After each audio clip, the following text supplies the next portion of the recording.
Nous allons maintenant entamer les échanges de cette journée, donc par la présentation des résultats du projet Interact, puisque cette journée est organisée dans le cadre de ce projet, donc qui est un projet qui s'intéresse aux interactions entre les dauphins et les activités humaines, dans l'objectif d'essayer de co-construire des scénarios de coexistence durable, donc un projet financé par la Fondation de France, qui a débuté en 2017 et qui est sur sa dernière année, qui va se terminer.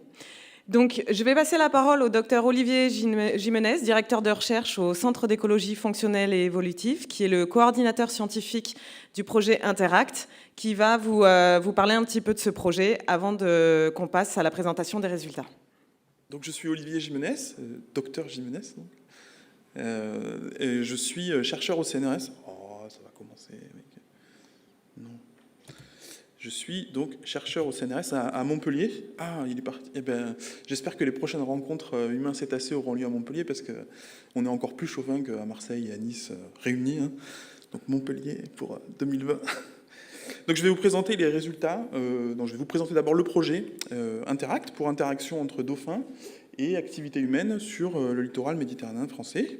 Et donc comme l'a dit Hélène, comme l'a répété Hélène, c'est un projet qui a été financé par la Fondation de France, qu'on ne remerciera jamais assez du coup, pareil. Donc le contexte du projet, vous le connaissez un peu, c'est une présence marquée du grand dauphin, une espèce emblématique, voire médiatique, la seule espèce de cétacé qu'on retrouve près de nos côtes, toute l'année. Et en parallèle de cette présence marquée, des activités humaines qui s'intensifient, qu'elles soient professionnelles avec la pêche, l'aquaculture, ou sport et loisirs avec plongée, les activités d'observation des cétacés, comme on l'a un peu déjà dit, et ainsi de suite. Donc on a d'un côté la présence marquée du dauphin, de l'autre côté une intensification des activités humaines, et évidemment il y a des moments où les deux interagissent. Et si on connaît bien la partie écologique, plutôt le côté animal, plutôt le côté dauphin, et je vous en reparlerai, c'est les résultats d'un projet précédent. En fait, les aspects humains de ces interactions et de la présence du grand dauphin et des interactions avec les activités humaines sont beaucoup moins bien connus. Il y a peu de recherches dessus, et si on veut essayer de produire des scénarios de coexistence, essayer de comprendre un peu comment faire coexister les deux parties, l'aspect humain est tout aussi important que l'aspect écologique. Et donc en fait, ça a été la motivation principale de ce projet, c'est étudier les interactions entre les humains et les dauphins, à la fois sur une dimension écologique, mais aussi sur une dimension humaine, en faisant appel aux sciences humaines et sociales. Donc les deux terrains que nous avons investis, c'est le golfe du Lion et la Provence. Et donc les objectifs principaux du projet, c'était les trois grands objectifs suivants. Dans le premier objectif, c'était quantifier, avoir une approche vraiment quantitative sur la distribution du grand dauphin et des dauphins en général, des espèces de dauphins en général, et puis des activités humaines, que ce soit la pêche, la plaisance ou les observations de cétacés. Et puis, dans un deuxième objectif, c'était de mettre en évidence des endroits, des zones, mais aussi des périodes dans l'année où il y avait co-occurrence entre les activités humaines et la présence des grands dauphins. Et puis essayer aussi de trouver des zones où il y avait des fortes probabilités de co-occurrence des deux, en fait, des points chauds, en fait. Et pourquoi pas aussi des points froids. Et puis dans le troisième objectif, là qui est plus de l'ordre des sciences humaines et sociales, essayer d'expliquer perception et attitude des acteurs vis-à-vis de la présence de l'espèce grand dauphin. Voilà. Alors on n'est pas parti de rien, je l'ai déjà un peu dit, on est parti du projet GDGEM pour Grand Dauphin Études et Gestion en Méditerranée. C'était un projet qui avait été initié et coordonné à nouveau par le GIS3M, pour groupe d'intérêt scientifique pour les mammifères marins de Méditerranée. C'était un projet qui était piloté par Hélène, qui vient juste de s'enfuir. Et puis donc un projet sur 3 ans, de février 2013 à décembre 2015, et qui a été financé par l'AMAVA, l'Agence des aires marines protégées et Pélagos, justement. Et donc ce projet, il a permis de récolter pas mal de données, et en particulier via un gros effort de terrain en bateau, conséquent donc, avec plus de 10 000 km parcourus dans le golfe du Lion, et plus de 5 000 km parcourus en Provence. Alors il y a aussi un effort de terrain qui a été fait en Corse, mais pour les interactions, on va se concentrer sur golfe du Lion et Provence. Et alors ces données qui ont été récoltées par une équipe de professionnels, on voit ici Hélène, notre grande organisatrice des rencontres d'aujourd'hui, et j'en profite pour remercier Hélène et puis tous les volontaires qui sont là et qui font un travail extraordinaire. Et donc ces données qui ont été récoltées par tout un tas d'équipes ont aussi été analysées par des professionnels et qui sont arrivés à ce genre de résultats, d'écarts de distribution et d'effectifs. Donc ici, la distribution du Grand Dauphin sur la période considérée, où en fait, plus un pixel est rose, voire fuchsia, et plus la densité de dauphins est élevée. Donc on arrive dans les carrés très fuchsia, là, à presque un peu plus de 1 dauphin par kilomètre par pixel. Et pour un effectif autour de 550 dauphins, avec une certaine incertitude. Donc ça, c'était les résultats principaux du programme GDGEM. Donc on a raffiné ces résultats, on les a repris, on les a remobilisés pour le projet Interact. Donc ça a plus ou moins répondu au premier objectif, qui était avoir une quantification de la distribution du dauphin. Et donc pour les zones et périodes de co-occurrence, le deuxième objectif avec les activités humaines, j'aurais aimé laisser la parole à Marine, mais Marine a eu un empêchement, donc vous allez devoir me supporter encore une dizaine de minutes. Donc Hélène prendra la parole, c'est bien toi qui vas prendre la parole, et qui montrera des résultats sur une situation où on a plus qu'une co-occurrence, on a vraiment une vraie interaction entre une activité humaine ou des activités humaines et la présence du Grand Dauphin. Je ménage le suspense. Et puis Aurélie, qui est par là-bas, nous parlera de ses résultats, de son travail sur la perception des acteurs vis-à-vis des interactions, avec un focus sur le whale watching, sur l'observation des cétacés. Voilà, donc l'équipe qu'on a réunie pour mener à bien ce projet, enfin je l'espère, à bien, on verra. C'est une équipe fortement interdisciplinaire. On a à la fois des gens qui viennent des sciences humaines et sociales, avec des géographes, des ethnologues, et puis des gens qui viennent plutôt de l'écologie scientifique, avec des écologues et puis des modélisateurs. Et leur point commun, c'est que tous, ils avaient plus ou moins déjà travaillé à l'interface entre les sciences, évidemment, les questions de société et puis la gestion. Et plusieurs d'entre eux et d'entre elles sont dans l'assistance, donc n'hésitez pas à les solliciter, à leur poser des questions pendant la journée. Bien, donc celui-là, je vais vous avertir tout de suite. Hein. C'est pas moi qui étais... Donc c'est Marine Roux, qui n'a pas pu venir pour des problèmes médicaux. Hein. Je l'ai reçu hier soir. Donc je ne suis pas super à l'aise avec, mais on va essayer de faire ça ensemble. Hein. N'hésitez pas à m'interrompre, à poser des questions, et puis j'essaierai de ne pas y répondre. Hein. On demandera à d'autres personnes de répondre à ma place. Donc Marine et les collègues de Éco-Océan, en particulier Nathalie et Léa, ont beaucoup travaillé dans le cadre du projet Interact sur essayer de mettre en regard les activités avec la présence du Grand Dauphin. Donc en gros, co-occurrence et par voie de conséquence, peut-être interaction, vraie interaction. Donc le lien avec mon exposé juste avant, on commence par la distribution des grands dauphins. Alors une des originalités du projet Interact, c'était de regarder ça tout au long de l'année, donc par grande saison. Donc on a regardé ça en été et en hiver. Donc vous voyez ici que la distribution du grand dauphin en été, c'est celle que je vous ai montrée tout à l'heure. Hein. Et puis en hiver, on la voit, les densités diminuent et en fait se concentrent à certains endroits. Donc c'était un des premiers résultats, je crois que d'ailleurs c'est quelque chose qu'elle dit. Ouais. Voilà, pardon. Moins nombreux en hiver, mais plus concentrés. Voilà. Donc ça, c'était ce qu'on avait déjà plus ou moins comme information via le projet précédent qui s'appelait GDGEM. Donc sur les activités anthropiques, pour le coup, on a utilisé deux sources de données, voire trois, enfin surtout deux principales. Donc il y a les missions aériennes des programmes SAM, qui sont pilotés par l'observatoire Pélagis à La Rochelle, où on a des longs transects qui sont faits en avion et qui sont évidemment qui couvrent des surfaces assez extraordinaires par rapport à si vous faites la même chose en bateau qui prend beaucoup plus de temps. Et surtout, ils vont très, très au large. Donc on a des données auxquelles on ne peut pas avoir accès en bateau. Et puis il y a des données qui ont été collectées par Éco-Océan Institut, donc par un des partenaires du projet Interact, et puis au cours du projet GDGEM encore une fois. Et donc, sur les deux saisons, été et hiver, donc c'est le tableau qu'elle a mis là. Donc vous avez l'été en première ligne, et puis l'hiver sur la deuxième ligne. Et en gros, des données sur bateaux de plaisance et bateaux de pêche. En gros, à chaque fois qu'on avait un contact avec un bateau, on le notait. Alors pour la plaisance, ce ne sont pas des bateaux en mouillage, c'est vraiment des bateaux qui qui naviguent, et puis bateau de pêche, c'est en transit ou en activité. Donc à partir de là, ce qu'on a travaillé, c'est des cartes de distribution de ces activités de pêche, par exemple. Donc sur les chalutiers, on a ce genre de carte. Donc en fait, on voit que l'activité est présente toute l'année. Sur les bateaux de pêche à engins dormants, on voit que c'est surtout en été. Donc c'est les cartes du haut plutôt. Celles du bas, c'est l'hiver.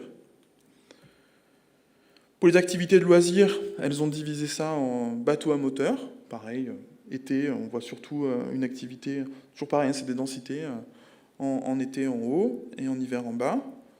Voilier, évidemment, sans doute, on a surtout une activité, une forte densité plutôt en été, donc en haut, et l'activité se diminue franchement en hiver, sur toute la côte. On a aussi des données sur les jet skis. Et là, ce qu'on voit, alors je ne sais pas si vous arrivez à voir, mais c'est plutôt du côté de la Provence où on a de l'activité en été. Pour l'hiver, il n'y a quasiment rien, évidemment. Autre activité anthropique, c'est plutôt les données observation de cétacés, whale watching. Et alors là, c'est nos collègues de Souffleurs d'écume qui ont fait un gros travail via des questionnaires auprès des opérateurs pour essayer de connaître leur zone d'activité. Alors évidemment, c'est pas exhaustif, mais on est arrivé à avoir quand même quelque chose de quantitatif. Et donc c'est sur la période estivale, évidemment. Et donc ce qu'on arrive à voir, c'est sur Provence, là, on a une forte activité du whale watching avec... alors, j'arrive pas à voir les gens, mais en gros, c'est au large de Saint-Tropez, on a une forte activité de whale watching. Voilà, donc à partir de ces données, là c'était les données brutes, simplement rapportées sur des cartes. Ce qu'on a essayé de faire, c'est extrapoler un peu spatialement ces données-là pour pouvoir après les superposer entre elles. Donc ce que ça donne, sur le Grand Dauphin par exemple, on obtient ce genre de carte où on a des densités, où on a 90% par exemple, donc ça c'est les cercles en traits noirs pleins. Ça, c'est 90% de la distribution du Grand Dauphin qui est dans ces aires définies par ces traits noirs. Donc on a des points chauds, évidemment, vous les voyez, c'est des points avec la carte de forte densité, très orange, là, c'est des fortes densités de Grand Dauphin. Et toujours pareil, été et hiver. Donc ce qu'on voyait sur les données brutes, on le revoit ici avec cette approche statistique qui permet de lisser un peu les choses. On voit qu'en été, il y en a un peu partout, tout le long des côtes de Golfe du Lion et de Provence. Et en hiver, en fait, moins, mais ils se concentrent en fait à quelques endroits particuliers. Donc toujours pareil, été en haut, hiver en bas.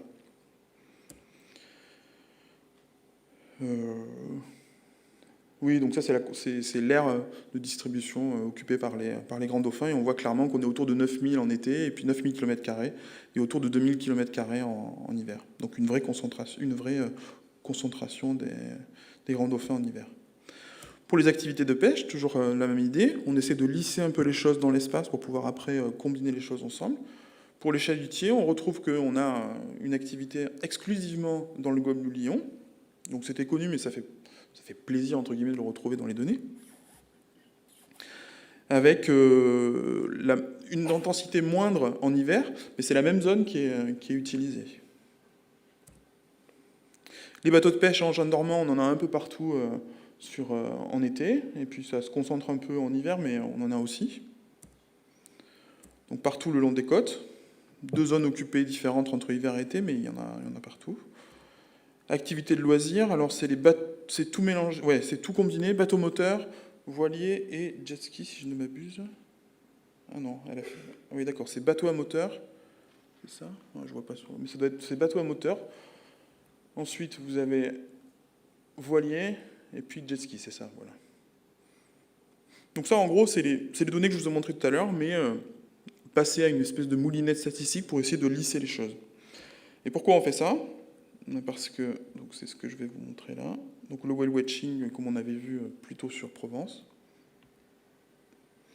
Voilà, pourquoi on a fait ça? Parce que maintenant qu'on a ces objets statistiques, on peut les combiner ensemble pour avoir des zones de co-occurrence. Donc en gros, on superpose des cartes, en très gros.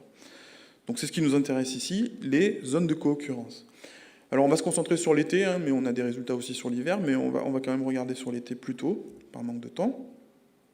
Alors, ce que je vous montre ici, c'est des cartes de croisement entre l'activité humaine concernée et la présence du grand dauphin.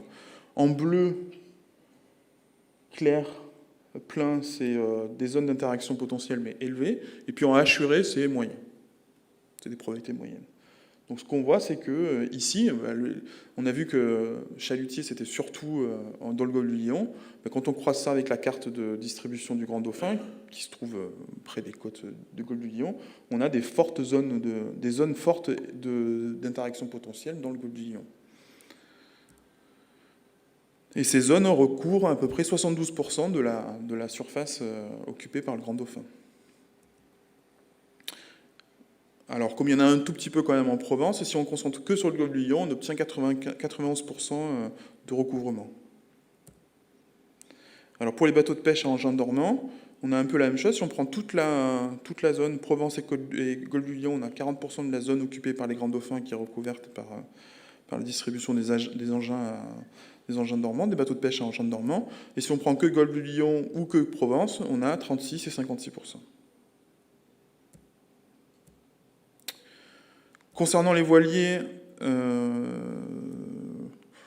alors en gros, comme l'activité se concentre plutôt en Provence, en tout cas qu'elle est très dense en Provence en été, quand on focalise sur la Provence, on a 80% de recouvrement, d'interaction. Pour les bateaux à moteur, c'est un peu la même idée, 50% si on prend toute la zone, et si on croise seulement avec la Provence, on a 85% de recouvrement.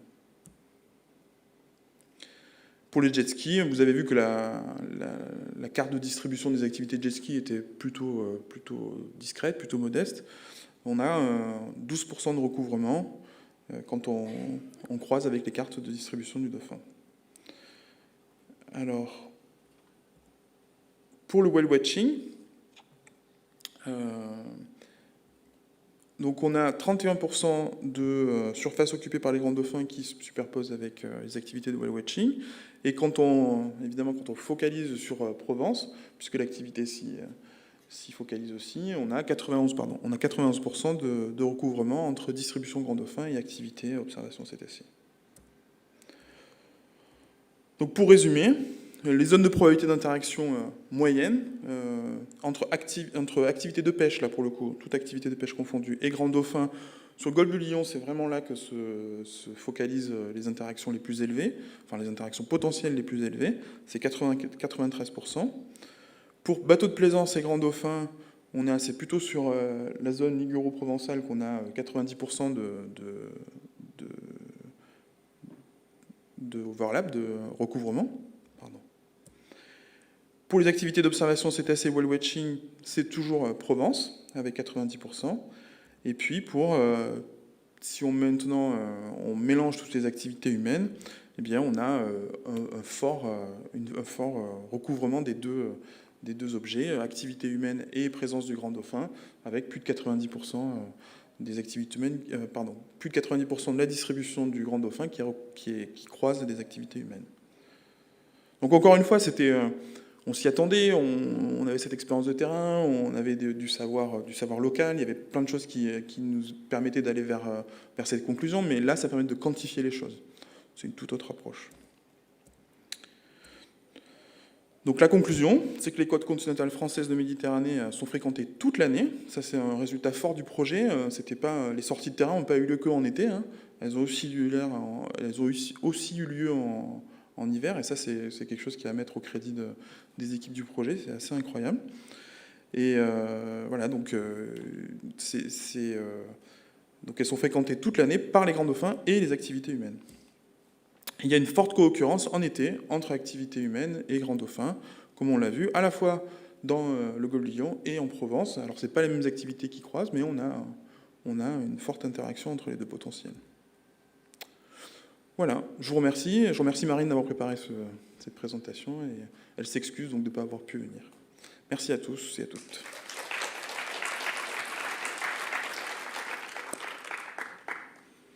Des questions ?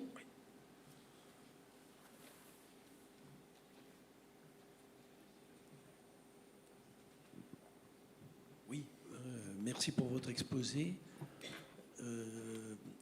Une petite question. Vous n'avez pas évoqué le rapport entre la géomorphologie littorale et les répartitions. Or, on voit très nettement que c'est une affaire de plateau continental. Et donc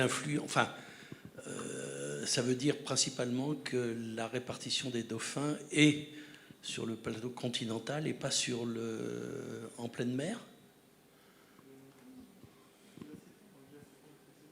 Où il n'y a que l'impact humain qui est là dans cette zone. Et très faiblement l'impact humain aussi dans le golfe du Lion. Oui, alors, tout à fait. Vous avez tout à fait raison.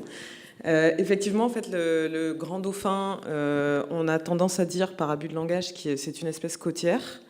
En fait, c'est pas une espèce côtière. Son habitat préférentiel est le plateau continental, de préférence sur des fonds de moins de 200 mètres. Ce qui fait que, par exemple, sur le littoral de Côte d'Azur, où le plateau continental est très étroit, ça amène les dauphins très près des côtes et on voit des dauphins très près des côtes. Et dans le golfe du Lion, où on a un vaste plateau continental, le grand dauphin fréquente la globalité du plateau continental. Donc effectivement, le grand dauphin, il est présent et son habitat préférentiel, c'est réellement le plateau, sur tout le plateau continental des côtes de Méditerranée française, parce que là c'est ce qu'on a étudié, mais c'est vrai également dans toute la Méditerranée, même si des individus sont parfois observés au large, donc il y a des observations, ils sont parfois dans des zones pélagiques, mais préférentiellement sur le plateau continental. Oui, on aura l'occasion d'en reparler au cours des ateliers qui ont lieu cet après-midi. Et les observations pélagiques en particulier, c'est grâce à ces campagnes SAM, là, des transects par avion, qui permettent justement d'aller échantillonner au large. D'autres questions ou des commentaires ?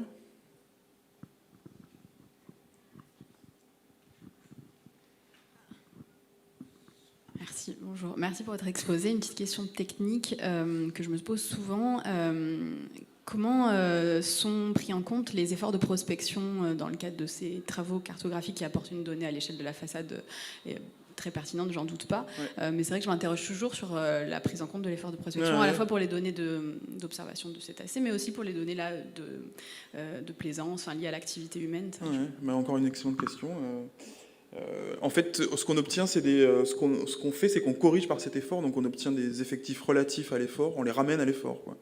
Donc ça, c'est une première chose. Donc toutes les cartes que je vous montrais, elles sont ramenées à un effort au pixel, quoi, au kilomètre au pixel. Et ensuite, ce qu'on développe actuellement, mais ça, c'est des choses qu'on est en train de faire dans le cadre de la thèse de Valentin Lauré, qui est par là, et que vous aurez l'occasion de rencontrer, qui fait partie du projet, c'est carrément faire des modèles statistiques qui prennent en compte cet effort hétérogène et variable, et pas forcément parfait, quoi, mais en tout cas, il existe, donc voilà. Donc il est pris en compte. Et ces cartes sont corrigées pour cet effort, pour faire une réponse compte. Bien, merci beaucoup. Donc je laisse la parole à Hélène, qui va vous présenter une autre partie des résultats du projet Interact. Je vais présenter les résultats de Julie Jourdan, donc qui s'excuse de ne pas être parmi nous aujourd'hui, puisqu'elle est en Martinique, alors non pas pour des vacances, mais pour le séminaire annuel du Réseau national échouage, qui cette année, pour la première année, est organisé en Outre-mer. Et malheureusement, les dates ont coïncidé. Donc, elle m'a chargée de vous présenter les résultats de son travail, donc qu'elle a mené sur les évidences d'interaction. Donc, Olivier vous a parlé donc tout à l'heure de zones de co-occurrence. Donc là, on essaye de voir où est-ce qu'on peut avoir des interactions. Donc, c'est des zones potentielles d'interaction. Donc, créées par la présence concomitante des animaux et des activités humaines. Pour autant, ça ne prouve pas qu'il y a des réelles interactions entre dauphins et activités humaines. Donc là, on s'est intéressé à une autre approche. Donc on a essayé de mettre en évidence, de chercher en fait les évidences de ces interactions, les évidences physiques chez les animaux, donc notamment les blessures qu'on va rencontrer, donc à la fois chez les animaux morts, échoués, ou sur les animaux vivants. Donc je vais vous montrer un petit peu comment Julie s'y est pris et quels sont les résultats. Donc tout d'abord, les données d'interaction entre activités humaines et cétacés peuvent mettre en évidence des conflits d'utilisation des ressources ou du territoire. Donc une bonne compréhension des interactions permet de prendre des mesures appropriées pour résoudre les conflits. Les données d'interaction avec les activités humaines fournissent une base scientifique solide pour des mesures de conservation et de gestion.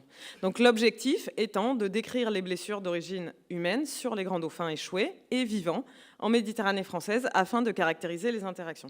Alors je m'excuse, en fait, je lis un peu ce qui est là parce que je ne l'ai pas pris par cœur. Donc les sources de données. Donc, elle s'est d'abord intéressée aux échouages de cétacés. Donc, comme je viens d'en parler brièvement, donc il y a un réseau national échouage en France, dont le séminaire annuel se tient actuellement en Martinique. Donc, c'est un réseau qui existe depuis les années 70, qui est coordonné par l'Observatoire Pélagis à La Rochelle, donc sous mandat donc, du ministère de la transition écologique et solidaire, et qui est constitué de environ 400 participants bénévoles, donc qui interviennent soit dans le cadre de leur activité professionnelle, soit de manière citoyenne, pour qu'on puisse systématiquement intervenir lorsqu'un cétacé s'échoue, de manière à pouvoir récolter toutes les données scientifiques possibles, puisque l'étude des cétacés dans le milieu naturel, c'est relativement compliqué. Et donc, c'est obligatoire. Il y a une circulaire. Donc, les bénévoles du réseau national échouage interviennent systématiquement sur les échouages. Donc, au jour d'aujourd'hui, ces intervenants, ils sont déployés sur toute la façade de la France. Et même outre-mer, métropole et outre-mer. Et on a une couverture qui est quasiment de 100% des échouages, c'est-à-dire que dès qu'un animal est échoué, il y a une intervention des bénévoles qui va pouvoir venir récolter les informations. Donc, lors de cet examen, on fait notamment un examen externe des carcasses. En fonction de l'état de décomposition et de l'accessibilité de l'animal, on va pouvoir récolter différentes choses. Donc d'abord des photos et des constatations, et ensuite, si l'état de la carcasse le permet, on va aller jusqu'à récolter donc des prélèvements d'organes internes, voire même de réaliser des autopsies complètes. Donc il y a des caractéristiques particulières de certaines blessures sur le corps des animaux qui peuvent être caractéristiques d'une interaction avec des activités anthropiques, donc telles que des marques circulaires d'impression et de lacération donc par des filets ou des cordes, des mutilations d'appendices, donc des nageoires, donc soit un lobe de nageoire coupé, soit carrément plus de nageoire du tout. Donc ça ne peut pas être autre chose qu'une interaction avec une activité anthropique. Les dauphins ne se sectionnent pas les nageoires entre eux, même s'ils ont beaucoup d'interactions sociales entre eux. Donc on va trouver des marques d'interaction sociale, mais ça va être plus des marques de morsure. Donc ils sont assez caractéristiques et on arrive même à reconnaître les espèces pour savoir qui est à l'origine de la morsure. En revanche, il y a certaines marques où on est sûr que là, ça ne peut pas être autre chose que par exemple un cordage, un filet ou une collision, ou alors une collision soit avec un bateau, soit avec une hélice. Et donc c'est à toutes ces marques que Julie s'est intéressée. Et elle a aussi regardé donc, si on pouvait mettre en évidence ce type de marque sur des animaux vivants, donc qui auraient eu une interaction qui les aurait blessés, mais qui ne les aurait pas tués. Donc vu que le grand dauphin, c'est une espèce qu'on étudie beaucoup grâce à la photo-identification, donc c'est une méthodologie qui permet d'identifier chaque individu, de le reconnaître et de le suivre dans le temps en le prenant en photo. C'est-à-dire que chaque individu a des caractéristiques sur sa nageoire dorsale qui sont uniques et qui nous permettent de le reconnaître au fil du temps. Donc des marques, des encoches, c'est ce qu'on appelle la photo-identification. Donc quand on va étudier cette espèce, on photographie le dos de l'animal. Donc elle a passé en revue toutes les photos de photo-identification donc, collectées par les différents partenaires du projet, et notamment par le GSEM depuis les années 90, et dans le cadre du projet GDGEM. Donc ça fait beaucoup de photos. À l'heure actuelle, on a plus de 1200 individus dans le catalogue recensés, et donc pour chaque individu, on a des centaines de photos. Donc là, c'est intéressé à l'ensemble des groupes rencontrés depuis 2009 en Provence. Donc là, c'est 990 individus et environ 16 000 photos. Donc la problématique de ce type de données, c'est que on n'a que la partie émergée de l'animal qui est visible, donc on ne peut mettre en évidence des traces, enfin des marques, des évidences d'interaction uniquement sur la partie dorsale, malheureusement. Et donc là, vous avez des exemples en fait de blessures qui sont caractéristiques d'interaction avec des activités anthropiques. Donc vous avez la dorsale qui est mutilée ou qui est carrément coupée, la nageoire dorsale.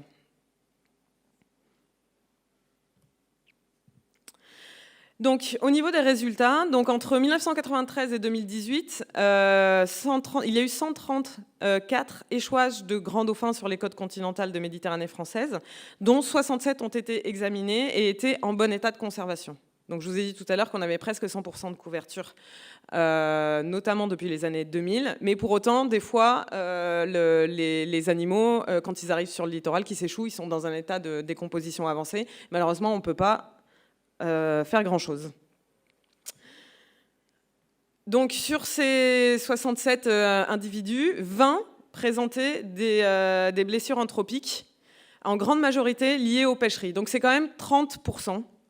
30% des grands dauphins échoués donc, dans un état de conservation qui permettent un examen correct et l'identification de traces, présentent des blessures anthropiques et dont 98% dû à des interactions avec des activités de pêche et 2% avec des collisions, dû à des collisions. Alors chez les dauphins, les collisions, c'est plutôt avec les petites embarcations à moteur, type jet ski ou petits bateaux moteurs. Donc les blessures liées aux pêcheries sont le plus souvent retrouvées sont des mutilations du pédoncule ou des lobes de caudale généralement. Donc 57 individus examinés ont pu être sexés.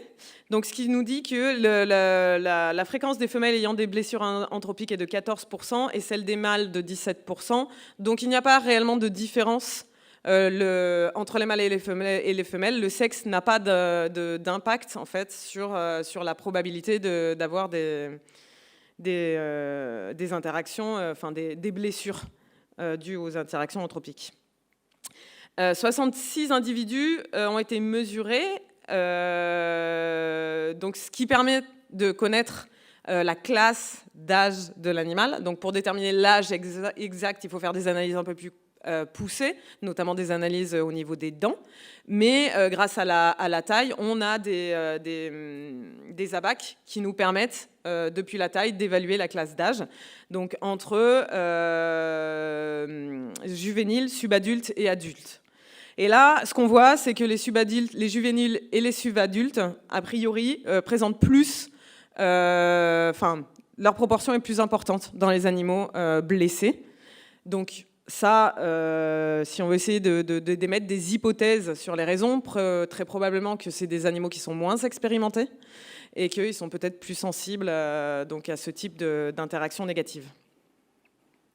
Donc au niveau de la saisonnalité, on a 2 pics en mai et en juillet, et un pic secondaire en septembre. Donc le nombre d'échouages d'individus avec des blessures anthropiques est proportionnel au nombre d'échouages total. Alors, sur les animaux vivants, donc sur les photos de photo-identification, donc les blessures rencontrées, c'est la dorsale entièrement ou partiellement coupée. Donc 9 individus ont été recensés sur les 980 individus étudiés. Donc ça fait une faible proportion. Hein, c'est combien ? 1% à peu près.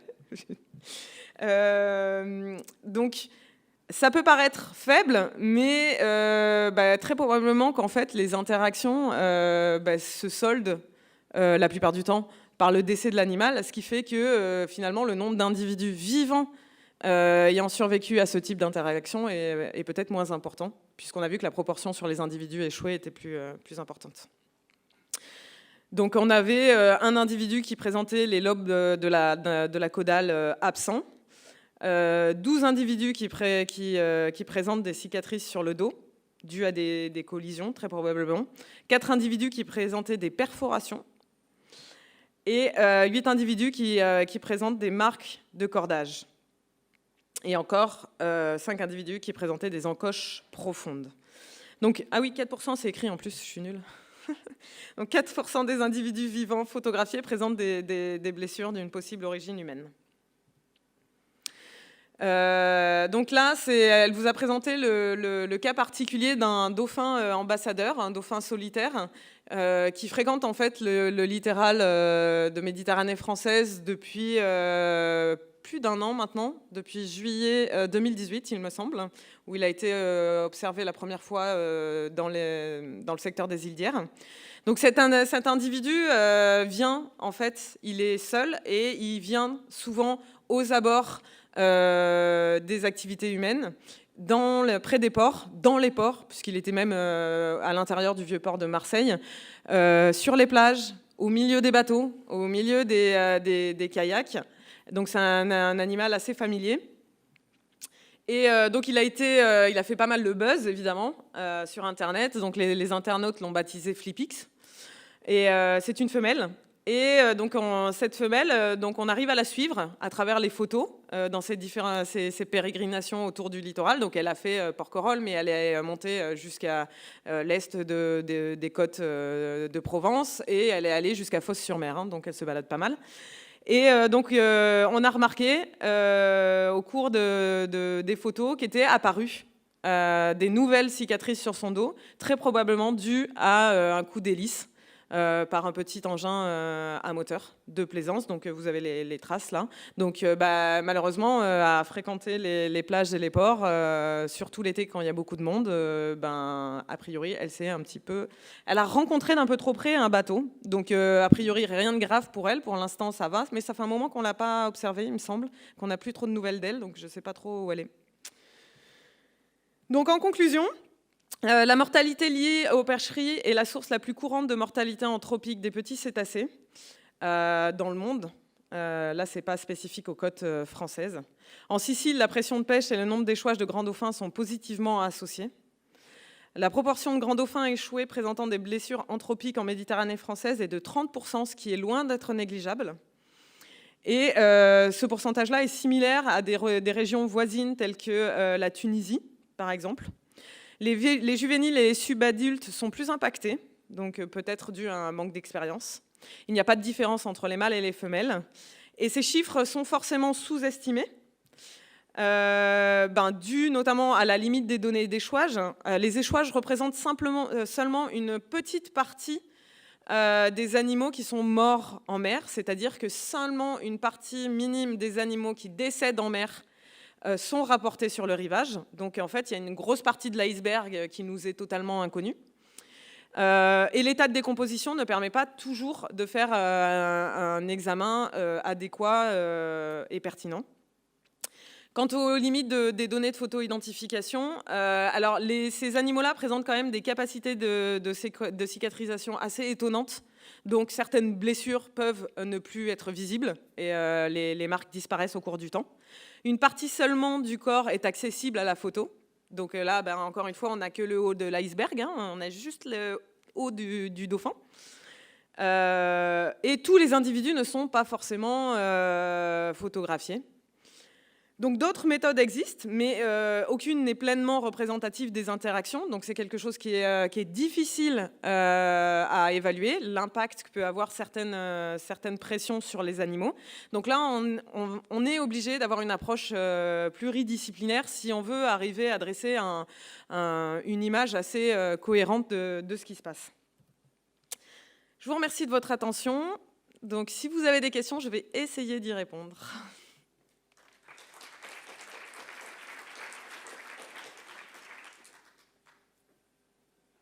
Oui, bonjour, merci pour ces exposés. Je ne suis pas familier avec le grand dauphin. Est-ce que vous pouvez donner quelques indications sur ses habitudes de vie? C'est-à-dire, est-ce qu'il a un territoire? Est-ce qu'il migre? Est-ce qu'il change d'endroit souvent? Voilà. Et puis la question corollaire, c'est est-ce qu'il existe des suivis d'animaux par balise, par exemple? Merci. Ok. Alors sur les habitudes de vie du grand dauphin. Alors le grand dauphin, c'est une espèce hautement adaptable qui a la particularité de s'adapter à son environnement. Donc en fonction des endroits, même des régions du globe ou même localement où il vit, il s'adapte. Il s'adapte socialement, mais aussi par rapport à ses techniques de pêche. Et il va développer même des techniques de pêche spécifiquement par rapport à certains engins qui sont présents, qui va ensuite apprendre à ses congénères et à sa descendance. Donc, pour donner un exemple, sur les côtes de Méditerranée française, donc là, on a vu qu'il était présent sur tout le plateau continental. Mais donc d'autres analyses du projet GDGM ont montré qu'on avait des communautés sociales, donc c'est-à-dire qu'il y a des groupes avec qui ils vont vivre plus souvent que d'autres. Et donc on a notamment mis en évidence qu'on avait des communautés sociales différentes entre le Golfe du Lion, la Provence et la Corse. Très certainement parce que l'habitat est différent. Donc on a vu que dans le Golfe du Lion, on a un grand plateau continental très étalé, plutôt sableux. Alors qu'en Provence et en Corse, et sur l'ouest de la Corse, on a plutôt un habitat qui est avec un petit plateau continental, rocheux, avec des îles, avec un talus qui est très proche de la côte. Et là, ce qui est intéressant de voir, c'est que par exemple, les animaux en Provence ont un domaine vital qui est beaucoup plus restreint que les animaux qui sont dans le Golfe du Lion. Donc ils utilisent une zone qui est beaucoup plus restreinte. Alors que dans le Golfe du Lion, ils vont utiliser tout plateau. Ça, c'est parce que, très certainement, l'habitat est différent et les animaux s'adaptent. Donc dans le Golfe du Lion, on va très souvent les voir en interaction avec les chalutiers, derrière les chalutiers. Ils vont aller se nourrir autour des chalutiers, pas du tout en Provence. Bon, d'abord parce qu'il n'y a pas de chalutiers, hein, ça c'est la première des raisons. Ensuite, par exemple, en Corse, on a aussi des interactions avec les activités de pêche et d'aquaculture, mais là, les dauphins, ils vont aller plutôt se nourrir sur les filets. Et maintenant que la pêche à la palangre s'est développée en Corse, ils viennent se nourrir sur les palangres. Donc ils ont appris à venir attraper les poissons des palangres. Et ils savent aussi aller se nourrir dans les cages d'aquaculture, c'est-à-dire qu'ils ont appris à sortir les poissons à travers les mailles des cages. Donc ça, c'est vraiment le grand dauphin, il a vraiment cette capacité-là, c'est qu'il va s'adapter à son environnement. Et c'est très compliqué, en fait, l'écologie est vraiment spécifique de l'habitat dans lequel il est.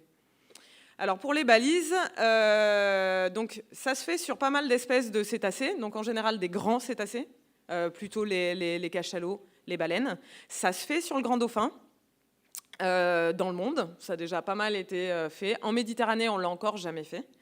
Donc c'est quelque chose qui est intéressant parce que ça apporte des données qui sont compliquées à voir autrement. Mais c'est quand même des méthodologies qui ont un certain coût. Et qui pose quand même une question éthique, puisque la pose de balise, si on veut qu'elle reste plusieurs mois, il faut la fixer de manière solide, quoi, pour qu'elle ne se décroche pas. Donc pour l'instant, ce n'est pas des techniques que nous, on a encore testées en Méditerranée. C'est vrai que la question se pose parce que, avec la photo-identification, on arrive à les suivre dans l'espace, mais donc on arrive à voir les points dans lesquels ils ont été, mais on n'a pas tout l'historique du chemin qu'ils font entre. Et si on veut réellement voir les déplacements qui, des fois, sont vraiment à longue distance, faut qu'on arrive à croiser les données de photo-identification à l'échelle du bassin quasiment de la Méditerranée, puisque là, on a croisé des photos avec des Espagnols et on a mis en évidence des déplacements entre les côtes catalanes et les côtes provençales. Donc ça fait quand même quelques centaines de kilomètres. Et rien nous dit qu'ils ne descendent pas à Gibraltar, voire qu'ils repartent en Atlantique. Ça, des balises nous permettraient de le savoir plus facilement, c'est sûr. Mais c'est vrai que la photo-identification, c'est quand même la méthode la plus pratique, la plus facile pour suivre ces animaux.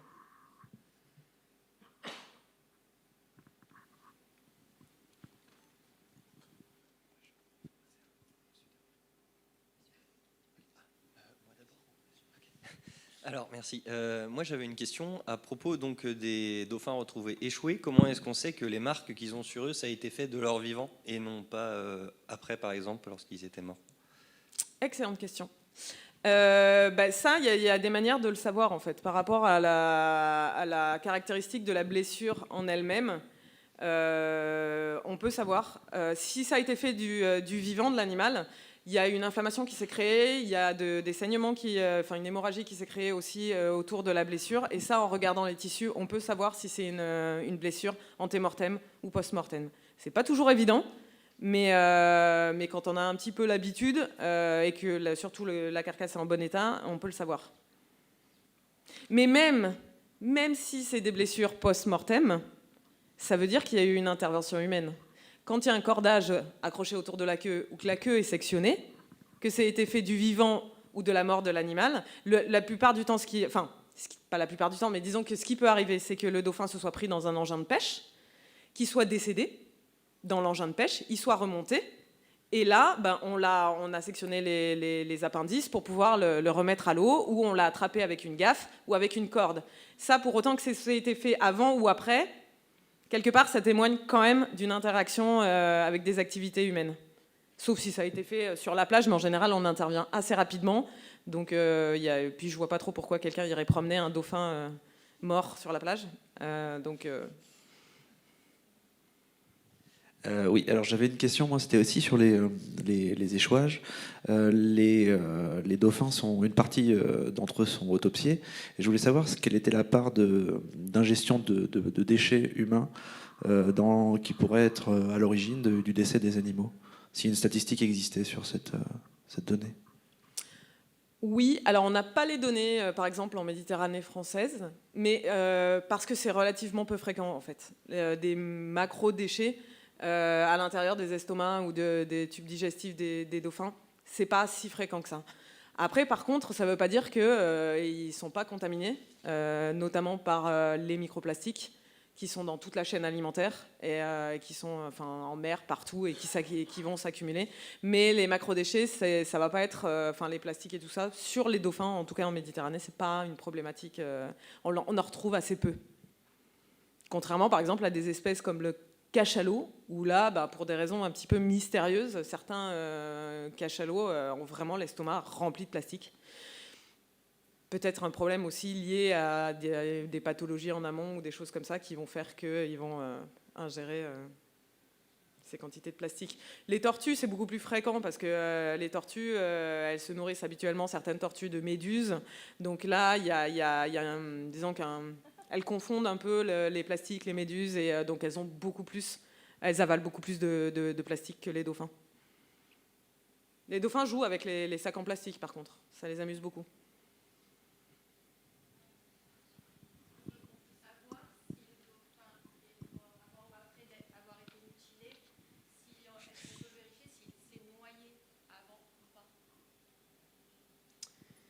Alors, techniquement parlant, les dauphins ne peuvent pas se noyer, au sens où on l'entend nous.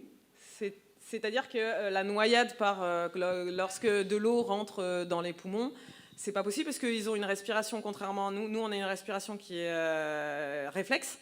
On n'a pas besoin de penser pour réfléchir. Et donc, si on est dans l'eau, tant pis, on va quand même respirer et on se noie. Les dauphins, ils ont une respiration qui est volontaire. Donc, s'ils sont dans l'eau, de toute façon, ils n'ouvriront pas leurs éperons.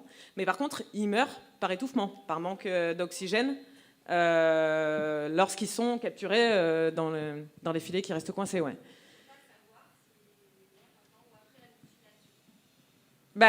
Si, à travers les blessures, comme j'ai expliqué tout à l'heure. Et après, si on peut faire une autopsie complète, correcte, dans des bonnes conditions, et que l'animal est vraiment qui est relativement frais, bien conservé, et si on peut arriver de la même manière qu'en anapate humaine, c'est pareil. On peut arriver à identifier la cause de la mort. Bonjour, merci. J'ai cru comprendre qu'ils étaient sédentaires d'une certaine manière en restant sur le plateau continental. Mais d'un autre côté, vous dites ils peuvent aller en Espagne, peut-être aller à l'Atlantique. Est-ce qu'on peut dire qu'ils vont en Tunisie ou en Grèce? Et si vous dites qu'ils ont passé le détroit de Gibraltar, ça veut dire qu'ils peuvent traverser l'Atlantique. Donc, est-ce que ce sont des sédentaires ou des touristes? Très bonne question. Et la réponse est très probablement les deux. Donc, merci. On a très probablement des communautés résidentes, donc qui sont vraiment présentes le long de nos côtes toute l'année. Donc, sur des domaines vitaux qui restent larges, hein. C'est-à-dire que là, on a des communautés résidentes sur les côtes de Provence. Pour autant, les dauphins, ils se promènent entre Nice et Marseille, hein. Et ils vont même des fois dans le golfe du Lion. Après, il y a des individus qui vont faire des plus longs déplacements. Il y a des individus qui ne font que passer. Pour l'instant, on ne sait pas trop d'où ils viennent et ce qu'ils font le reste du temps. On sait qu'on a beaucoup d'individus qui sont juste de passage, qu'on ne voit qu'une fois.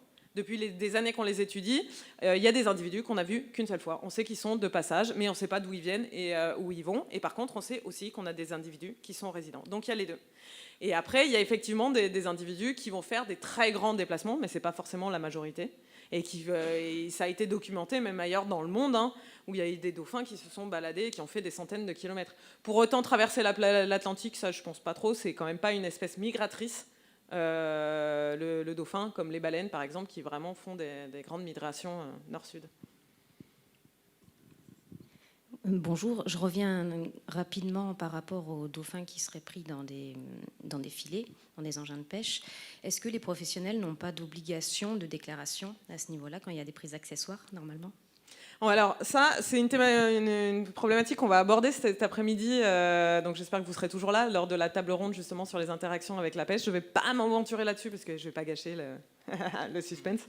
Donc je pense que Théa et Célia vous reprendront tout à l'heure sur la question. Bonjour, merci pour votre exposé. J'ai une petite question concernant les interactions avec les humains. Pour moi, l'interaction qui serait la plus prégnante, ce serait la pollution sonore. Est-ce qu'on a une possibilité sur les individus qui sont morts de voir si leur comportement a été modifié, notamment sur l'alimentation? Est-ce que ce sont des bestioles qui ont arrêté de se nourrir parce qu'impactées par une pollution sonore trop présente? Est-ce que ça peut être un choc acoustique avec les sonars ou d'autres choses?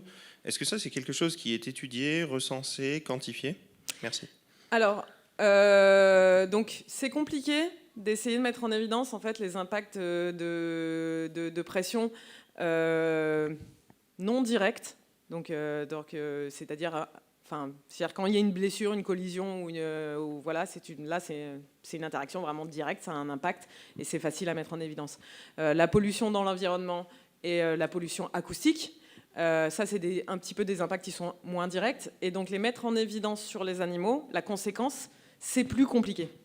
Mais pour autant, le bruit, les bruits à haute fréquence, de haute intensité, peuvent avoir des impacts directs, tels que des blessures au niveau des systèmes auditifs, voire même la mort. Et ça, maintenant, on peut le mettre en évidence. On sait, donc il y a notamment les grands plongeurs, qui sont des espèces très sensibles au bruit à haute intensité, parce qu'ils plongent très profond, notamment le Ziphus, la baleine à bec de Cuvier, qui va pouvoir plonger jusqu'à 3000 mètres. C'est une espèce qui est très sensible à ça, au sonar, notamment militaire. Ça a été mis en évidence, la cause, scientifiquement, cause directe, la mortalité due à des sons haute fréquence, dus à des sonars. Et c'est même pour ça qu'il y a un moratoire qui a été mis en place au niveau européen, et qu'aux îles Canaries, ils ont interdit les activités militaires dans les zones de vie des baleines à bec de Cuvier, ce qui a d'ailleurs stoppé les mortalités en masse qu'il y avait. Et ça, là, on a eu récemment, l'année dernière, 4 échouages donc justement de baleines à bec de Cuvier en quelques mois, en 2 mois, et notamment sur l'un d'entre eux, on a mis en évidence que la mort était due à un accident dû au son de haute intensité. Donc ça, maintenant, on est capable de le faire. Ouais. Bonjour, merci. Comment est-ce que vous faites le lien entre plonger à grande profondeur pour les Ziphus et être sensible au son du sonar? Ouais, c'est une bonne question. En fait, les sons de haute intensité, pendant qu'ils sont plongés, ça va très certainement provoquer un comportement de fuite des animaux. Et en fait, ce qu'on met en évidence au niveau des échouages, c'est les conséquences d'accidents de décompression, de remontée trop rapide. Et ils ont des bulles partout au niveau des vaisseaux sanguins et des tissus qui sont liés à ça. Et on a, notamment, au niveau de l'oreille interne, donc on peut le mettre en évidence, une blessure au niveau de l'oreille interne. Je vous propose qu'on passe à la présentation suivante. Donc bonjour, merci de m'avoir accueilli ici aujourd'hui pour vous présenter les résultats de mon stage pour Interact. Donc là, je vous ai remis le titre de mon mémoire réalisé donc en 2018, Observe, profite et respecte, et donc mon stage qui s'intéressait aux perceptions et aux attitudes des interactions avec les cétacés en Méditerranée française et plus particulièrement à travers la pratique du whale watching. Donc pour recontextualiser mon entrée sur le terrain, donc c'était dans le cadre d'un master 2 en anthropologie de l'environnement au Muséum d'histoire naturelle à Paris. Ce stage a eu lieu donc entre février et août 2018, donc avec tous les acteurs qui étaient impliqués dans le projet Interact.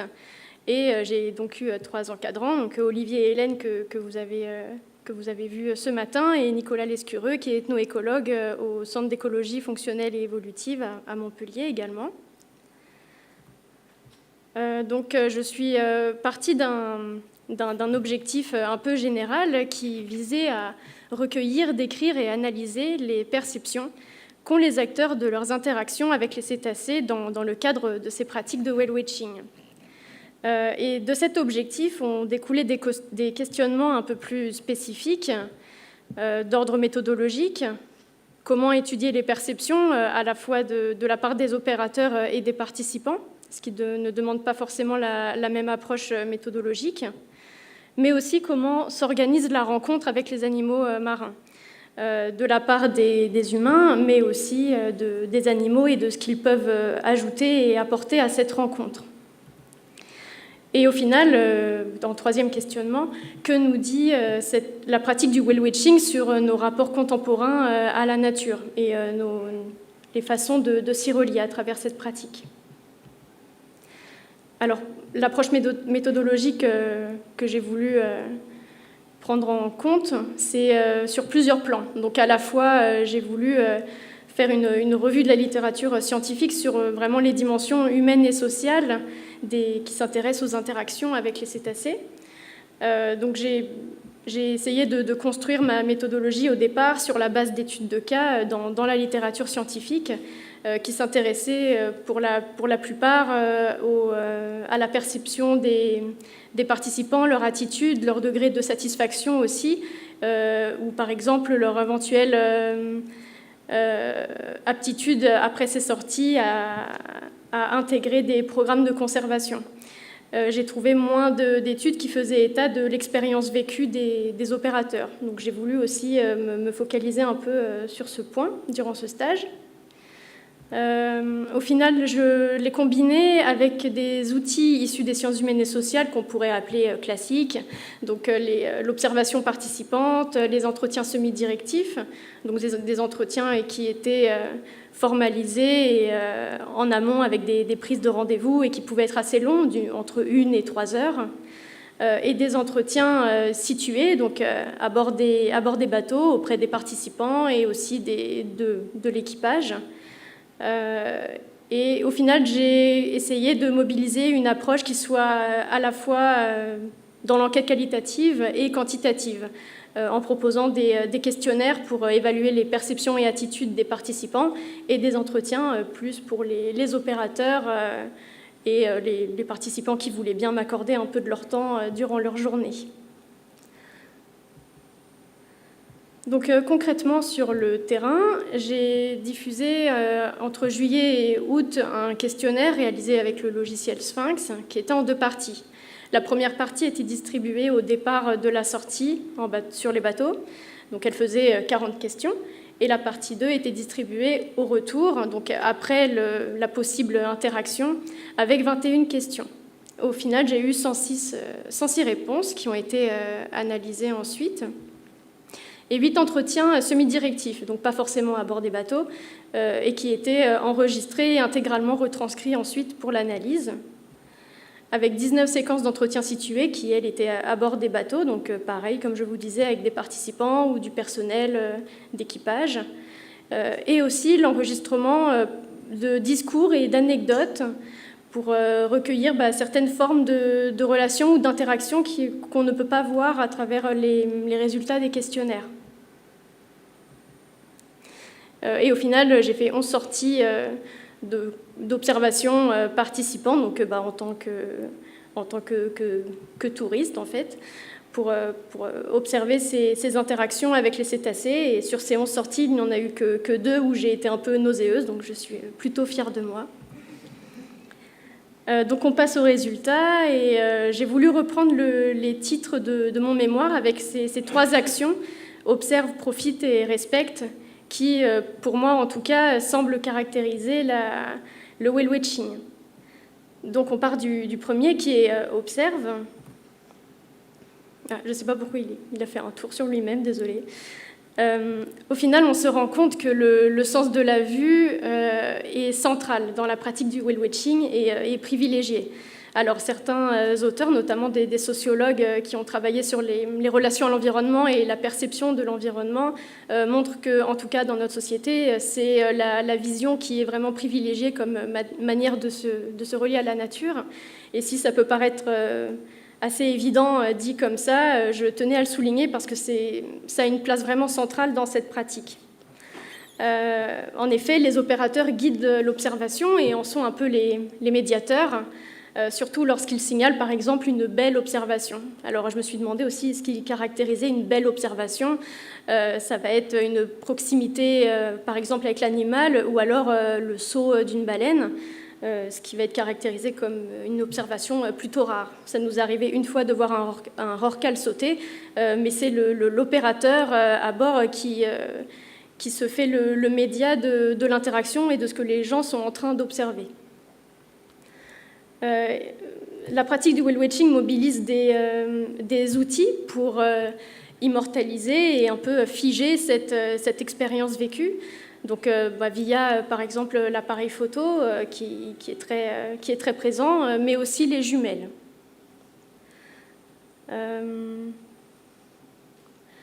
Donc,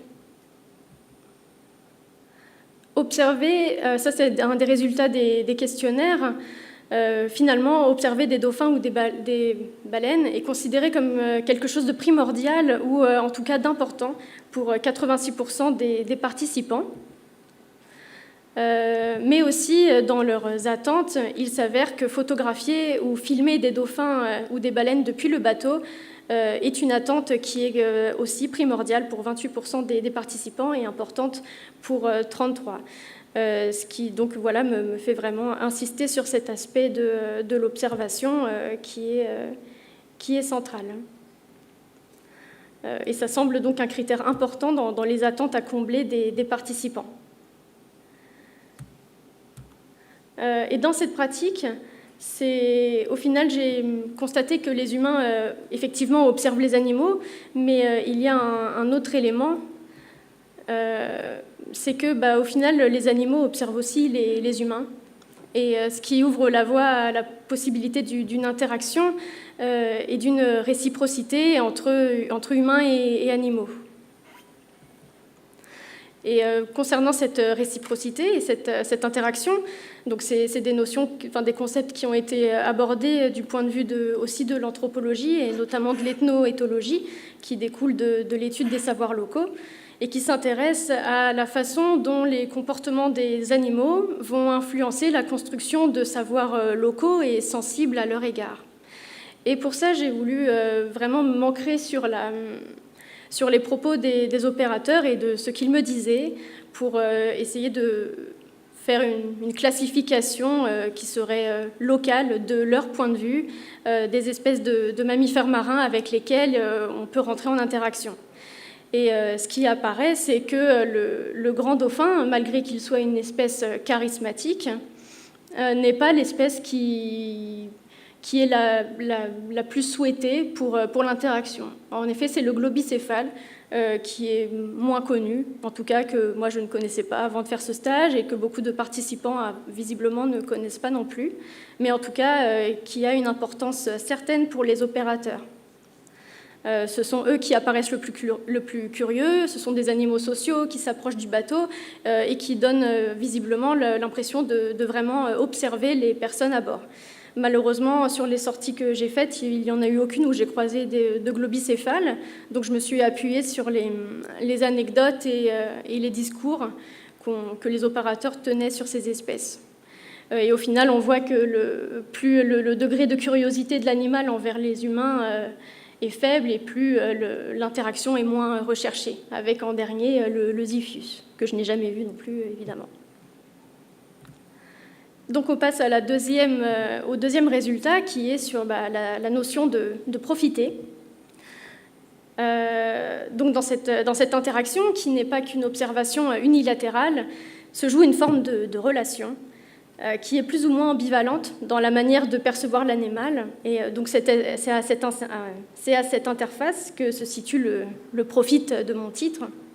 En effet, on a l'impression que les animaux offrent aussi un spectacle, ce qui peut être un peu gênant dans la pratique du whale watching, mais c'est quelque chose qui est ressorti plusieurs fois. Par exemple, souvent, les participants applaudissent à la fin d'une observation qui est considérée comme réussie. On a vu un animal, et encore mieux, l'animal s'est rapproché ou a eu des comportements particuliers qui font qu'on est très content de notre observation. Et parfois, les participants viennent aussi féliciter et remercier le capitaine de bord, comme si, au final, il y était pour quelque chose dans ce qui vient de se passer. Et c'est quelque chose que j'ai voulu creuser parce que ça m'a questionnée. Au final, ça semble un peu rentrer en contradiction avec le statut sauvage de l'animal, et je me suis demandé quelle autre forme de relation on pouvait voir dans ces interactions entre surtout les opérateurs et les animaux marins, avec qui ils sont en interaction quasi quotidienne une bonne partie de l'année. Et du coup, je me suis demandé si on pouvait parler de relations de travail.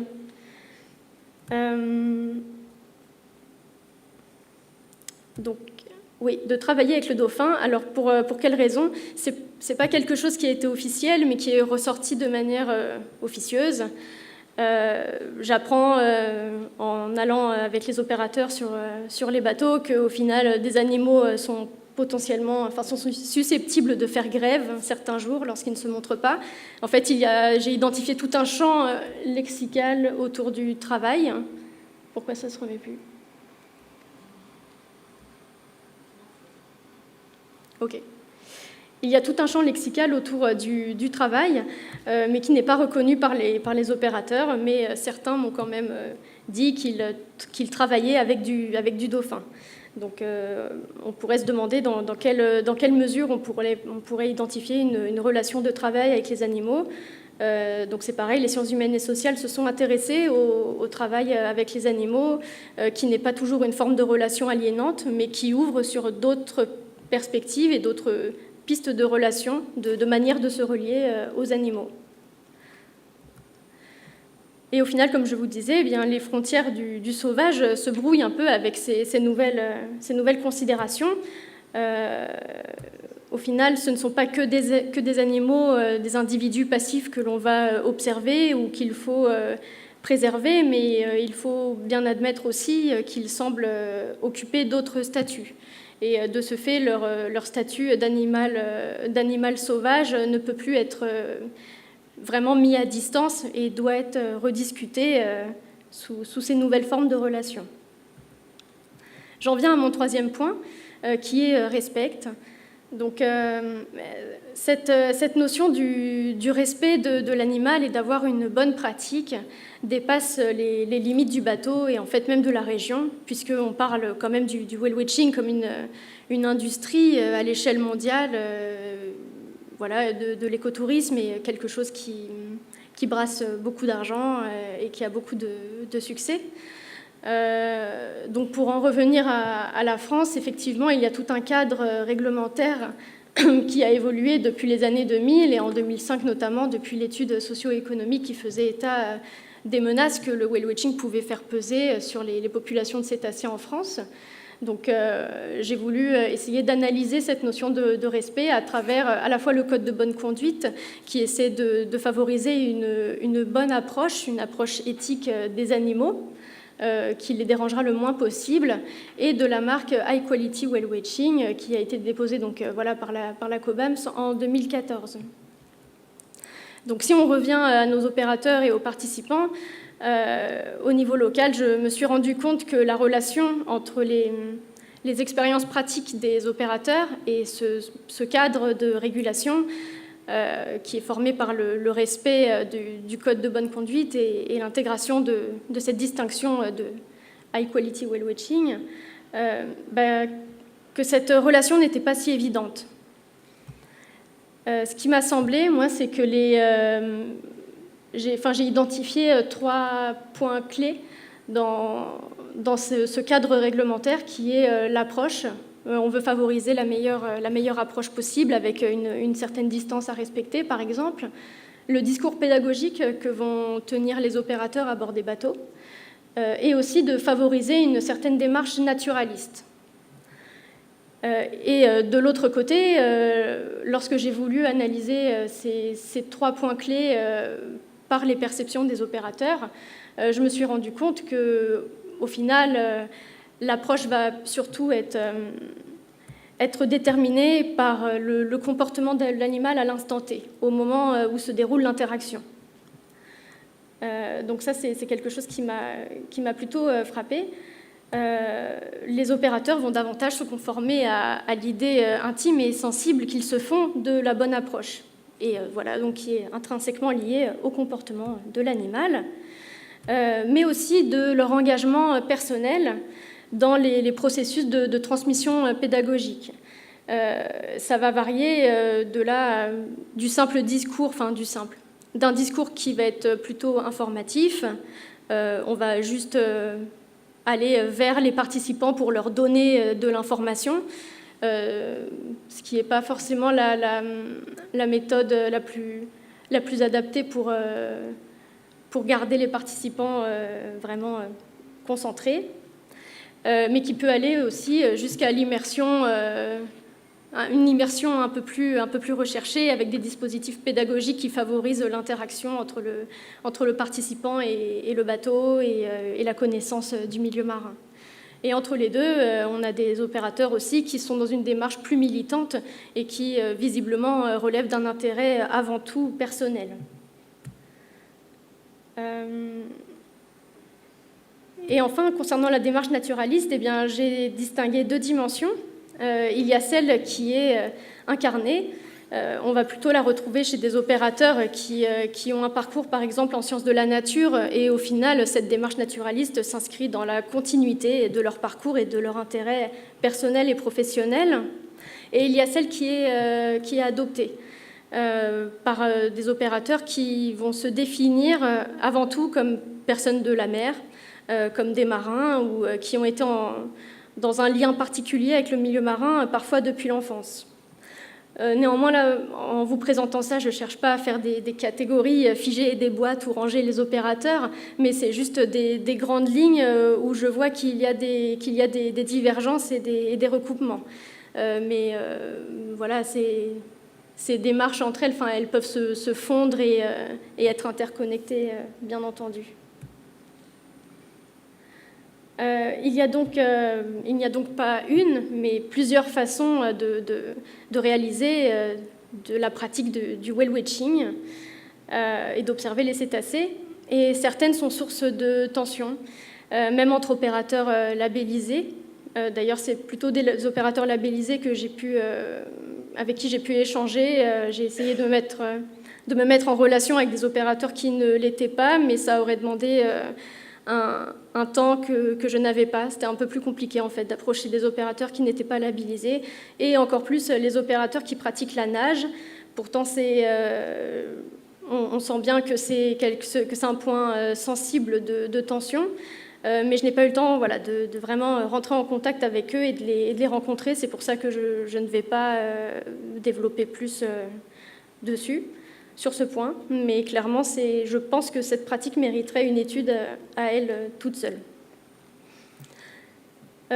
Au final, j'ai voulu parler un peu aussi du point de vue des participants et de me concentrer sur les résultats des questionnaires. C'est un public qui est assez généraliste. Seulement 58% quand même estiment avoir des connaissances basiques sur les dauphins et encore moins sur les baleines.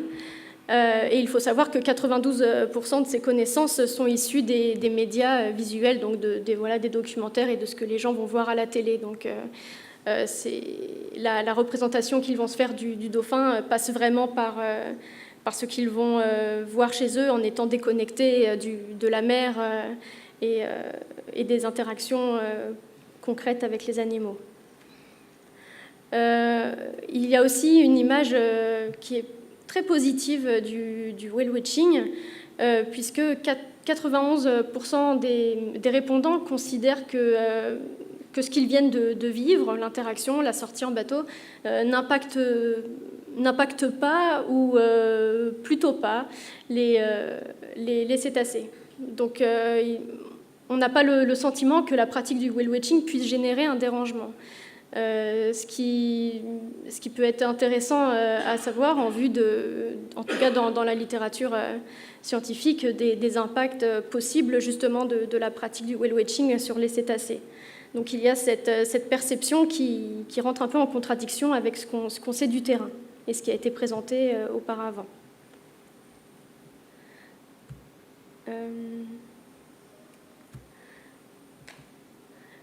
Alors de plus, il y a une certaine méconnaissance du label. Alors déjà, à la question si les participants connaissaient des programmes ou des certifications de protection de l'environnement et des espèces, 61% répondaient que non. Et dans ceux qui prétendaient avoir des connaissances sur ces certifications, eh bien, je me suis rendu compte que c'était quand même un peu flou, puisque les répondants parlaient par exemple de Sea Shepherd, et à côté de Sea Shepherd de Natura 2000 et du pavillon bleu. Donc il y avait plusieurs choses qui étaient un peu sorties et amalgamées et sorties de leur contexte. Et le but étant de savoir s'ils avaient une connaissance particulière du label, sans le citer d'emblée bien sûr. Et bien au final, 5 répondants seulement ont parlé d'une connaissance de label, et sur les 5, 4 ont explicitement parlé du label High Quality Whale Watching. Donc au final, il y a une certaine méconnaissance du label, et ça pose question sur la façon dont on peut mieux faire connaître ces pratiques de label. Et pourtant, chez ces mêmes participants, il y a une conscience pro-environnementale diffuse qui est très forte. Par exemple, 90% d'entre eux considèrent que la mer Méditerranée est polluée. Donc ça, c'est quelque chose qui est très, très significatif, avec d'abord la pollution et en dernier le tourisme. Donc, ce qui renvoie à l'image positive du whale watching. On n'a pas l'impression que le tourisme puisse avoir des effets aussi délétères que d'autres sources de pollution, que d'autres menaces comme la pollution. Mais aussi, il y a une sensibilité certaine pour la condition animale. Et là, le fait de mélanger questions ouvertes et fermées dans le questionnaire a été intéressant, puisque beaucoup de participants parlaient de la captivité. 61% sont déjà allés voir des mammifères marins en parc aquatique. Mais en se penchant sur les réponses autres et les réponses ouvertes, eh bien, on se rend compte que la majeure partie en fait, le regrette. Et s'ils pouvaient le refaire aujourd'hui, eh bien, ils ne retourneraient pas voir ces animaux. J'avais noté quelques phrases qui étaient ressorties. Je ne suis pas plus en faveur des structures enfermant les animaux. D'autres écrivent que c'est cruel, que c'est à ne plus faire, voire même écrivent sans commentaire. Donc, comme s'il y avait une certaine honte en fait, à avouer qu'ils étaient allés voir des animaux au Marineland. Et enfin, pour beaucoup, faire réaliser cette pratique de whale watching figure à leurs yeux une expérience de pleine nature, qui est émotionnellement très forte. Beaucoup, par exemple, se mettent à pleurer lorsqu'ils voient des dauphins. Pour beaucoup, c'est la première fois. Mais aussi, le milieu marin participe à rendre cette expérience pas seulement par la vue, mais aussi sensorielle à bord du bateau. Certains, quand on ne l'a jamais fait, on peut être malade aussi. Enfin, on ressent beaucoup de choses lors d'une première sortie de whale watching.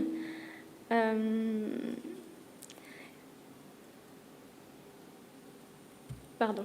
Et ils ont aussi, au final, un sentiment de connexion ou de reconnexion avec la nature, ce qui joue aussi dans cette émotion qui est très forte qu'ils ressentent. La mer, pour eux, n'est pas un territoire, un espace qui leur est familier, la montagne les plus. Et elle figure, de ce point de vue, un lieu un peu inaccessible et inconnu, qui figure la liberté absolue. Donc ça, c'est pareil, dans les questionnaires, ça ressort dans les questions ouvertes, quand on leur demande quelques mots que leur évoque la mer. Donc au final, ça laisse pas mal de pistes à explorer. Je trouve que c'est un sujet vraiment très intéressant, et notamment sur les conflits entre les usagers professionnels et les acteurs de la conservation, mais aussi les opérateurs de nage et l'expérience vécue des participants. Comment d'autres formes de relations avec les cétacés peuvent être analysées via le conflit. D'ailleurs, il y a aussi, on en parlait juste avant, avec les conflits avec la pêche, qui sont quand même assez distincts et qui mériteraient d'être approfondis dans des études ultérieures, pour voir quelles relations se jouent avec les dauphins. Au final, il n'y a pas qu'une forme de relation à l'animal sauvage. Et donc, ce que je disais juste avant, qu'en est-il des relations contemporaines entre les pêcheurs et les dauphins et les problèmes de déprédation sur leur prise, par exemple, lors des journées de pêche. Mais aussi, qu'en est-il des rencontres spontanées? L'étude des anecdotes peuvent permettre de mieux comprendre ce qui est en jeu dans la rencontre avec l'animal lorsqu'elle n'est pas organisée dans un système marchand, qui est aussi la sortie de whale watching. Par exemple, avec justement les dauphins ambassadeurs ou alors les baleines. C'est des histoires de regards qui se croisent ou de proximité extrême. Et je pense que analyser ces rencontres par le recueil d'anecdotes ou de récits de vie peut aider à comprendre la manière de vouloir, en tout cas, se relier aux animaux. Une autre piste pourrait être de mieux comprendre l'influence du traitement médiatique des cétacés. Je n'ai pas eu le temps de m'y pencher, mais en tout cas, j'ai pressenti le poids des médias dans la représentation qui est véhiculée des dauphins et des baleines, et même de la méconnaissance de certains mammifères que le dauphin va un peu mettre dans l'ombre. Et enfin, qu'en est-il de la place de l'engagement personnel dans la construction du dispositif ou du discours pédagogique qui est donné à bord, pour peut-être trouver des pistes pour passer d'un discours qui soit unilatéral, plutôt informatif, à quelque chose de plus immersif. Donc ça, peut-être que les sciences de l'éducation pourraient apporter des solutions intéressantes. Donc voilà, pour terminer, pour résumer les points saillants de mon stage, c'est qu'il n'y a pas qu'une, mais différentes formes de relations entre humains et cétacés qu'il faut prendre en compte. Ces relations l'ont été dans l'histoire. Alors pour ça, je vous renverrai au travail d'Emmanuel Guabo, qui a fait une thèse, un gros travail de recherche sur les relations anthropozoologiques aux dauphins dans l'histoire, mais aussi dans l'espace, dans des cultures différentes. On voit que c'est une figure qui est ambivalente et qui change. Ça n'a pas toujours été l'animal charismatique qu'on connaît aujourd'hui. Mais en tout cas, ces relations, il y a encore d'autres formes de relations aujourd'hui. Elles sont plus complexes et plus réciproques qu'on ne pourrait le penser, sans en tout cas rien enlever aux dangers et menaces que représentent les activités humaines pour la survie de ces individus, bien sûr. Et au final, ce ne sont pas les animaux les plus charismatiques, donc comme le dauphin, qui sont fatalement préférés dans la pratique, donc par rapport, par exemple, au globicéphale. Ce qui remet la figure de l'animal sauvage en question dans ces interactions. Finalement, voilà, même si les formes de relation avec l'animal sont différentes, les perceptions et engagements dans les pratiques des opérateurs le sont aussi et doivent être prises en compte. Et du point de vue des participants, eh bien, il y a à la fois une déconnexion à la nature, mais aussi, et c'est peut-être certainement lié, à la fois ce que Bernard Calahorra, un anthropologue, a appelé un culte contemporain de la nature. Donc, ce qui renvoie à cette attitude pro-environnementale diffuse que j'ai retrouvée un peu partout durant ce stage. Est-ce qu'au final, on peut le lier à l'Anthropocène, qui est donc défini comme la nouvelle ère géologique où l'influence de l'homme, des humains, est prédominante sur la planète? Voilà, c'est des choses qui seraient à creuser et à questionner de manière plus approfondie. En cela, la mer n'est pas un territoire du vide, mais aussi un espace qui est transi d'itinéraires visibles ou invisibles, et peut-être dont l'un des enjeux contemporains est d'en faire prendre conscience au plus grand nombre. Voilà, j'ai terminé ma présentation. Merci.